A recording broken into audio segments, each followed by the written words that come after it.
ഈശോ മിശിഹായിക്ക് സ്തുതിയായിരിക്കട്ടെ. ഈശോയിൽ ഏറ്റവും പ്രിയപ്പെട്ടവരെ, ക്രിസ്മസ് ദിനത്തിന് വേണ്ടിയുള്ള ഏറ്റവും അടുത്ത ഒരുക്കത്തിലാണ് നമ്മളെല്ലാവരും. ഈ ക്രിസ്മസ് ദിനത്തിന്റെ ഒരുക്ക ദിനത്തിന്റെ 4-ാം ദിവസം ഈശോയുടെ വലിയ കരുണയാണല്ലോ നമ്മൾ ഈ ക്രിസ്മസ് ദിനങ്ങളിലെല്ലാം ധ്യാനിക്കുന്നതും പ്രാർത്ഥിക്കുന്നതും ഒക്കെ.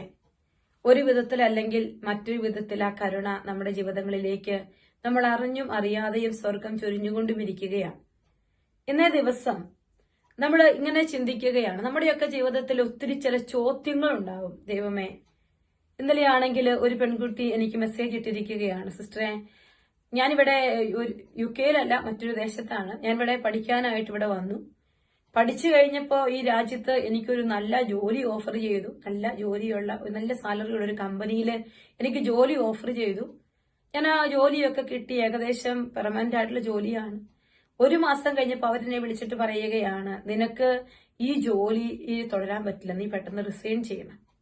എന്നിട്ട് അവൾ അതിന്റെ കൂടെ ചേർത്തിരിക്കുകയാണ്. ഞാൻ ഈ മാസത്തില് ഇവിടെ വന്ന് ഇത്രയും നാളായെങ്കിൽ നവംബറിൽ ഒരു പകുതി ആൾ തൊട്ട് ഞാൻ നന്നായിട്ട് പ്രാർത്ഥിക്കാൻ തുടങ്ങിയത് കൊണ്ട് ഞാൻ വിചാരിച്ചില്ല ദൈവം എന്നെ ഇങ്ങനെ ചീറ്റ് ചെയ്യുമെന്ന്. ദൈവത്തോട് തന്നെ എനിക്കൊരു ബുദ്ധിമുട്ടാണ്. എനിക്കിപ്പോൾ പ്രാർത്ഥിക്കണമെന്നില്ല. എന്റെ ജോലി ഞാൻ പ്രാർത്ഥിക്കാൻ തുടങ്ങിയപ്പം നഷ്ടപ്പെട്ടു. എന്തുകൊണ്ട് എന്നൊക്കെയുള്ള ചില ചോദ്യങ്ങൾ ചിലപ്പോഴെങ്കിലും ഒക്കെ നമ്മുടെ ജീവിതങ്ങളിലേക്ക് വരും. അത് ഒത്തിരി വശങ്ങളുണ്ട്. നമ്മൾ അതിനെക്കുറിച്ച് അനലൈസ് ചെയ്യാനല്ല ആഗ്രഹിക്കുക. അപ്പോൾ അങ്ങനെ പല ചോദ്യങ്ങൾ, ഞാനിത് ചെയ്തിട്ട് ദൈവം എനിക്ക് എന്തേ തരാത്തെ, അല്ലെങ്കിൽ ദൈവം എന്തേ എനിക്കെല്ലാം അനുകൂലമാക്കി മാറ്റാത്തത്. പ്രിയപ്പെട്ടവരെ, ക്രിസ്മസ് ദിനത്തിന് വേണ്ടി നമ്മൾ ഒരുങ്ങുമ്പോൾ നസ്രത്തിലെ കന്യകയായ പരിശുദ്ധ അമ്മയുടെ അടുക്കൽ വന്ന് ദൂതൻ പറഞ്ഞു, നീ ഗർഭം ധരിച്ചൊരു പുത്രനെ പ്രസവിക്കുമെന്ന്. പുരുഷനെ അറിയുന്നില്ല എന്ന് ഏറ്റുപറഞ്ഞ പരിശുദ്ധ അമ്മ തിരിച്ചൊരു ചോദ്യം ചോദിച്ചത് എങ്ങനെ സംഭവിക്കുമെന്ന്. അപ്പോൾ അമ്മയുടെ മനസ്സിൽ, അമ്മയുടെ ബുദ്ധിയിൽ അമ്മ ചോദിച്ചൊരു ചോദ്യമാണ്. അതിന് ദൂതൻ ഒരു മറുപടി ഇങ്ങനെ പറയുകയാണ്, പരിശുദ്ധാത്മാവ് നിന്റെ മേൽ വരും, അത്യുന്നതന്റെ ശക്തി നിന്റെ മേൽ ആവസിക്കും. പ്രിയപ്പെട്ട ദൈവമക്കളെ, പരിശുദ്ധ അമ്മ ആ ഒരു ചോദ്യം ചോദിച്ചതിന് ശേഷം പിന്നീട് ഒരിക്കലും സുവിശേഷത്തിലുടനീളം ചോദ്യം ചോദിക്കുന്ന ഒരു അമ്മയെ നമ്മൾ കണ്ടിട്ടില്ല. ചോദ്യങ്ങളില്ലാത്ത ഒരമ്മ, കൺഫ്യൂഷനുകളായിരിക്കുന്ന ഒരു അമ്മയെ നമ്മൾ ഇതുവരെ കണ്ടിട്ടില്ല. എന്തിനും ഏതിനും ഉത്തരം തരുന്ന ഒരു പരിശുദ്ധ അമ്മയെ നമ്മൾ കണ്ടിട്ടുണ്ട്. ഈ ക്രിസ്മസ് ദിനത്തിന് വേണ്ടി നമ്മൾ ഒരുങ്ങുമ്പോൾ പരിശുദ്ധ അമ്മയുടെ ജീവിതത്തില് ഒത്തിരിയേറെ ദാരിദ്ര്യത്തിന് നടുവിലൂടെ തിരുക്കുടുംബം നടന്നുപോയിട്ടുണ്ട്.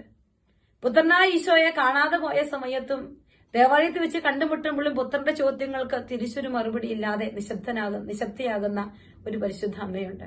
നമ്മുടെയൊക്കെ ജീവിതത്തിലെ പല മേഖലകളിൽ ഒരുപാട് ചോദ്യങ്ങൾ ചോദിക്കുന്നവരാണ്. പുൽക്കൂട്ടി പറക്കുന്ന ഈശോ സ്വർഗീയ പിതാവിനോട് എന്തിനെ പുൽക്കൂട് തിരഞ്ഞെടുത്തു എന്നൊരു ചോദ്യം ചോദിച്ചിട്ടില്ല.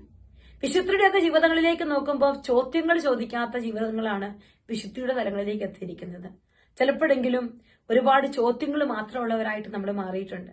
ഈ ക്രിസ്മസ് ദിനത്തില് നമ്മൾ ധ്യാനിക്കുമ്പോൾ പരിശുദ്ധ അമ്മയെ പോലെ ദൈവഹിതത്തിന് മുമ്പിൽ കീഴടങ്ങുന്ന ചോദ്യങ്ങളില്ലാത്ത ദൈവം നയിക്കപ്പെടുന്ന വ്യക്തികളായിട്ട് മാറാൻ ഈ ക്രിസ്മസിന് വേണ്ടിയുള്ള ഒരുക്ക ദിനങ്ങൾ നമ്മളെ പ്രാപ്തരാക്കട്ടെ. പ്രിയപ്പെട്ടവരെ, പരിശുദ്ധാത്മാവെ എന്റെ മേൽ വന്ന് നിറയണമേ. നമുക്കെല്ലാം പ്രാർത്ഥിക്കാം. ആത്മാവെ എന്റെ മേൽ വന്ന് നിറയണമേ, എന്റെ ജീവിതത്തിൽ വന്ന് ആവസിക്കണം. നമുക്കത് ചോദിക്കണം. ആത്മാവെ എന്നിൽ വന്ന് നിറഞ്ഞ് എന്റെ ജീവിതത്തിൽ വന്ന് ആവസിച്ച് എന്റെ കൂടെ ഉണ്ടാകുമ്പോൾ ചോദ്യങ്ങളില്ലാത്ത ഒരു വ്യക്തിയായി ഞാനും മാറും. അതിനുള്ള ഒരു ദിവസമായിട്ട് ഈ ഒരുക്ക ദിനത്തിന്റെ 4-ാം ദിനം മാറട്ടെ. ഈശോ മിശിഹായിക്ക് സ്തുതിയായിരിക്കട്ടെ. പ്പെട്ടവരെ, ദൈവം അത് കൊടുക്കും. ജീവിതത്തില് അത്രത്തോളം ദൈവത്തെ കണ്ടുമുട്ടാൻ നമ്മുടെയൊക്കെ ജീവിതങ്ങളിൽ നിറയുന്ന ഈശോ മറ്റുള്ളവർക്ക് ഈശോയെ കണ്ടുമുട്ടാനുള്ള വഴി ഒരുക്കുമെന്ന് ഒത്തിരി അനുഭവങ്ങൾ കൺമുമ്പിലുണ്ട്. ഇപ്പൊ നമുക്കും നമ്മുടെ പ്രിയപ്പെട്ടവർക്ക് ഈശോയെ ഇന്ന് അനുഭവിക്കാൻ ഇടയാക്കാൻ ഒരു ഉപകരണമാക്കി മാറ്റണേ എന്റെ ഈശോയെ. അതിനായി നീ എന്നിൽ ജീവിക്കണേ എന്ന് നമുക്ക് പ്രാർത്ഥിക്കാം. ഈശോ മിശിഹായിക്ക് സ്തുതിയായിരിക്കട്ടെ.